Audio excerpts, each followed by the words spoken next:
Bonjour les amoureuses et les amoureux du vin. Aujourd'hui, en cette journée internationale des droits de la femme, je vous emmène à la découverte d'une profession pas comme les autres, femme vigneronne.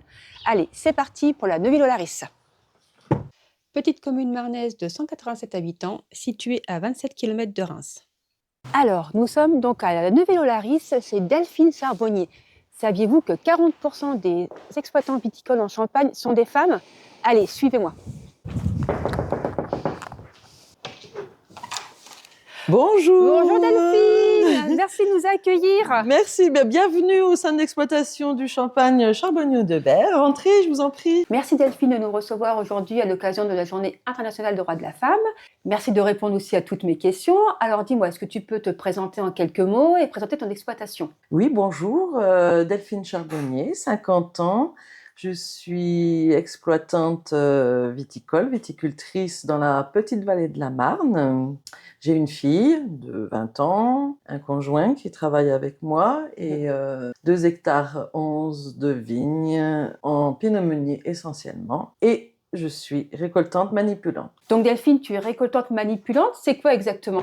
Eh bien, c'est de la culture de raisin jusqu'à la bouteille. Et je suis très fière d'être récoltante manipulante. Parce que c'est beaucoup de travail, avec beaucoup d'étapes pour élaborer le champagne, énormément de manipulation. Mais au final, quelle récompense d'élaborer un champagne qui reflète le terroir de ma famille, là, qui reflète l'histoire familiale aussi. Et je voulais absolument pas que ce champagne disparaisse et à faire une continuité avec mon père pour que ce champagne perdure. Et depuis quand justement tu es récoltante manipulante? Ça fait longtemps? 25 ans à peu près. Donc dis-moi, c'est une histoire de famille, donc Oui, d'aussi loin que je sache, toute la famille a eu des vignes, a fait la culture de la vigne, il y a eu des terres.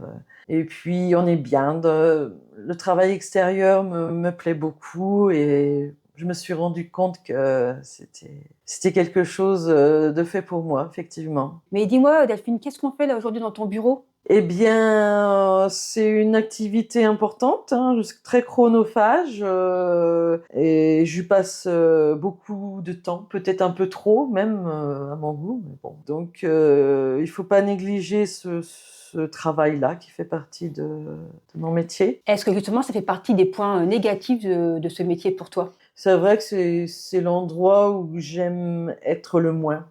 Et pourtant c'est nécessaire. Oui, bien sûr, mais je ressens une frustration d'être là alors qu'il y a beaucoup de travail aussi ailleurs, quoi. Alors dis-moi Delphine, où est-ce que nous sommes et pourquoi as-tu choisi cette parcelle en particulier? Alors nous sommes dans la vigne du Balai, qui est située sur la commune de Cuchery.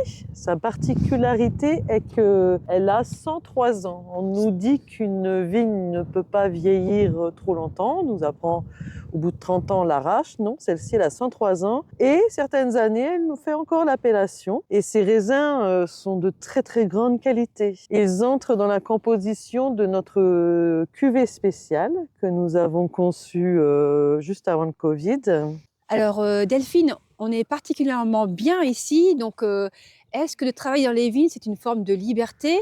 Est-ce qu'en tant que femme, tu te sens plus connectée à la nature? Ah oui, c'est exceptionnel, c'est une connexion à la nature incroyable et c'est très plaisant, c'est agréable et on observe beaucoup ce qui se passe autour de nous pour voir un peu l'évolution climatique. On s'arrange pour travailler la vigne différemment, suivant l'âge de la parcelle, suivant le cépage, le type de sol et tout. On essaye de s'adapter au maximum. Alors aujourd'hui, le temps n'est pas forcément au beau fixe, donc c'est quand même un travail Oui. qui est assez difficile, hein, qui est au gré en fait des aléas climatiques, la pluie, la grêle, la chaleur.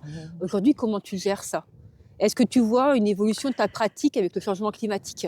Oui, effectivement, depuis plus d'une dizaine d'années, nous avons, tous les viticulteurs de Champagne aussi, changé nos pratiques culturales, hein. Aujourd'hui, en fait, le travail de la vigne, c'est la taille, c'est les bourgeonnages, le relevage, le palissage. Aujourd'hui, donc, tu travailles pas seule? Non, Non, tu te fais un petit peu aider quand même? mon conjoint, oui, qui est plus spécialisé dans dans les traitements. C'est lui l'opérateur qui s'occupe des machines. Bon, il n'y en a pas tant que ça, hein, le chenillard. On pratique avec le chenillard. On évite l'étassement du sol, Voilà. surtout.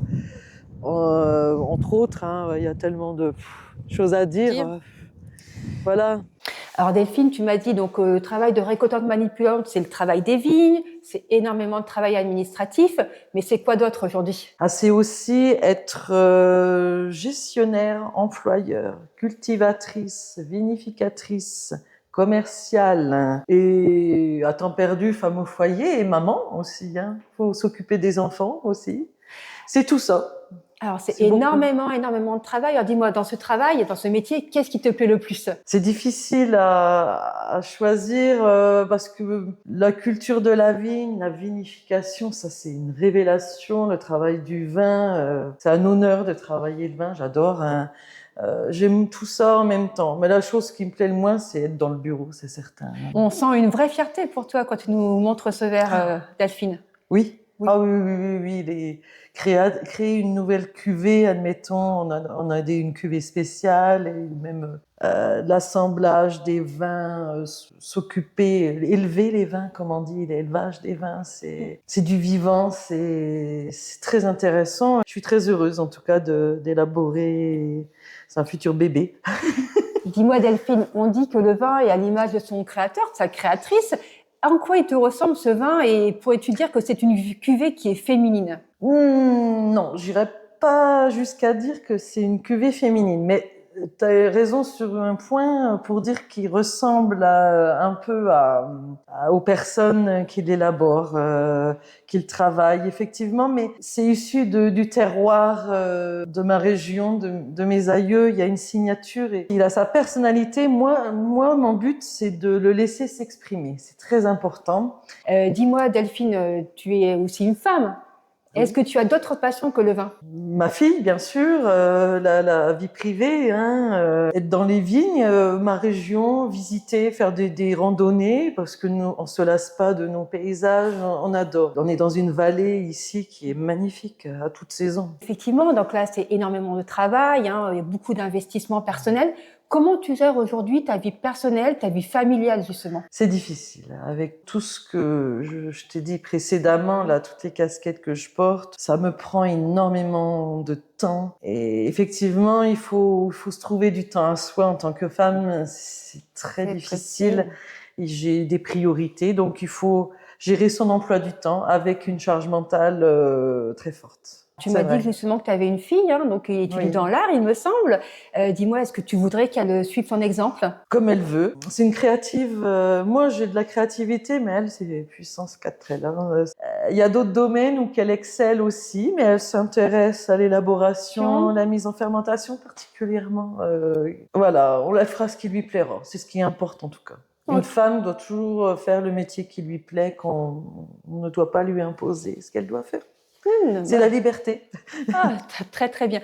Alors tu sais Delphine, il y a une étude donc d'Ossane Carneiro, donc en mars 2023, qui montre qu'il y a encore malheureusement beaucoup d'inégalités entre les femmes et les hommes, notamment en Champagne.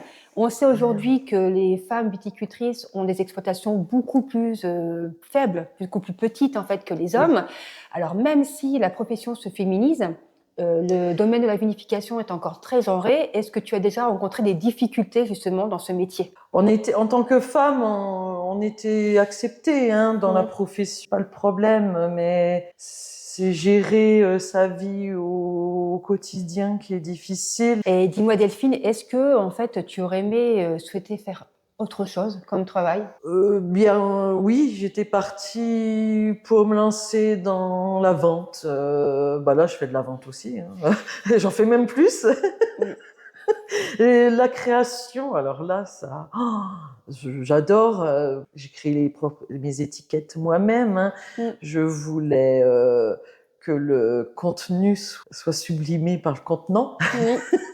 Là, c'est encore plus complet comme métier. J'ai de la polyvalence comme pas possible, mais après, c'est une gestion aussi. Par contre, il faut beaucoup de rigueur. J'ai pas droit à l'erreur pour beaucoup de choses. De me tromper dans ma gestion d'entreprise, avec pas droit à l'erreur dans la vinification. Hein.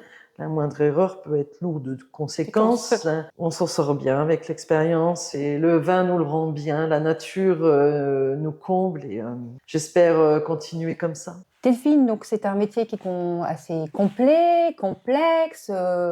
Et dis-moi, est-ce que tu as l'occasion d'échanger avec d'autres viticultrices justement sur les difficultés du métier? Oui, on parle ensemble des différents problèmes rencontrés dans la profession. Et il y en a. Notamment, on va rejoindre le problème qu'on évoquait tout à l'heure sur trop de temps passé dans le bureau, moins de temps pour s'occuper des enfants, la gestion de l'emploi du temps qui est très prenante, mais aussi l'amour du métier. Ça, on se rejoint là-dessus.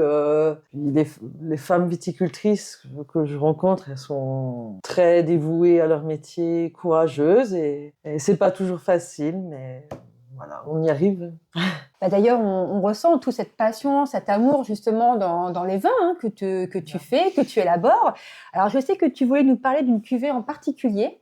En fait, il nous manquait une cuvée haut de gamme. Nos vignes sont très très vieilles. On voulait donner naissance à une cuvée qui représente davantage notre maison. Et on a réussi à créer à travers 2-3 parcelles très intéressantes, notamment de par leur âge, mais pas que, qui donnent des raisins qualitatifs comme pas possible. C'est à vous d'en juger, mais d'une 74 ans de moyenne d'âge, c'est pas rien. Et on l'a créé pendant le Covid, avec le vin de 2019 pour la première fois qu'on l'a lancé. Et elle tient toutes ses promesses, effectivement. Elle est amenée à évoluer dans le temps et est très intéressante.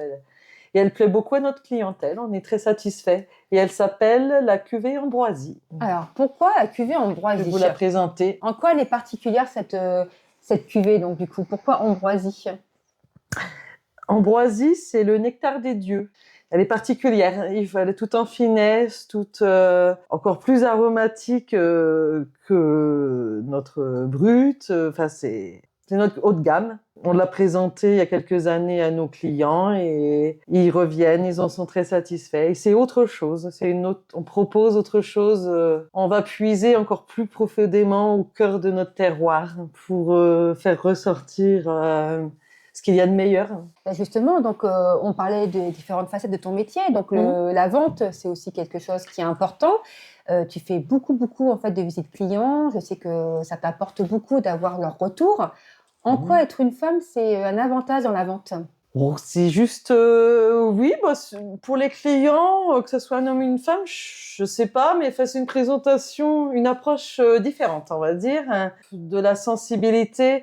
En fait, c'est notre façon de faire notre travail, d'expliquer les choses peut-être qui diffèrent, on va dire. Et le plus important, c'est de répondre aux attentes des consommateurs qui sont très curieux de connaître, de savoir notre produit. Et nous, on peut répondre à toutes leurs questions tellement, comme je vous disais, on fait tout de A à Z. Hein. On maîtrise l'élaboration du début jusqu'à la fin. Donc, on peut répondre à toutes les questions, nos consommateurs. On est là pour ça. Est-ce que tu as vu justement une évolution de ton métier? Ah, ça a évolué, il y a eu beaucoup de changements, surtout depuis le Covid. Depuis le Covid, les gens, heureuses, tant mieux pour nous, se sont retournés vers les petits producteurs que nous sommes, les petits artisans du champagne. Et on est heureux parce que ça nous amène une clientèle, je vous disais, très curieuse. Elle veut tout savoir, mais on est content. Puis on parle de notre métier, mais c'est du bonheur. Et on est très heureux de communiquer sur notre travail et que les gens s'intéressent à ce qu'on fait. En fait, le retour est très important pour toi. En fait, tu travailles pour tes clients. En fait, oui, l'engouement qu'ils ont, mais c'est une récompense, c'est pas possible. Hein. C'est motivant, ça motive à avancer malgré tout. Alors aujourd'hui, il y a de plus en plus d'articles, de reportages justement sur les femmes vigneronnes, ces femmes qui ont longtemps été dans l'ombre de leur mari. Hein. Donc, est-ce qu'aujourd'hui, tu as vu une évolution des mentalités? Est-ce que le fait d'être vigneronne, ça peut encore surprendre? Je pense que oui, il y a une évolution des mentalités, que c'est un peu plus accepté, plus par certains que d'autres, j'ai envie de dire. Est-ce que tu as déjà eu des remarques justement sur le fait que tu étais une femme vigneronne? Est-ce qu'on a déjà essayé de te décourager? Oui, rien n'est simple, effectivement, mais quand on veut, on peut. Et quand on aime son métier aussi, je pense que c'est Ah, important. bah, plus que jamais, de toute façon. On a la chance contrairement à mes grands-mères dans le passé, n'ont pas pu toujours faire ce que moi je peux faire aujourd'hui. Je pense à elles. Elles ont été dans l'ombre de leur mari, etc.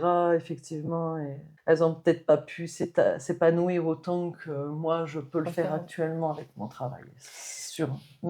Donc aujourd'hui, si tu avais un conseil à dire à toutes justement les femmes qui veulent aujourd'hui se lancer dans la profession, qu'est-ce que tu pourrais leur conseiller simplement? Surtout, oui, la conjoncture n'est pas toujours favorable. Des on-dit, il faut surtout, mais surtout rester optimiste et ne jamais baisser les bras, ne jamais se laisser influencer par oui, les hommes aussi. C'est le droit de travailler, et le droit, le devoir de faire son métier comme on le souhaite. C'est la liberté. On l'a gagné, donc faut le conserver, c'est tout. En tout cas, merci Delphine de nous avoir reçus dans le cadre de cette journée internationale des droits de la femme.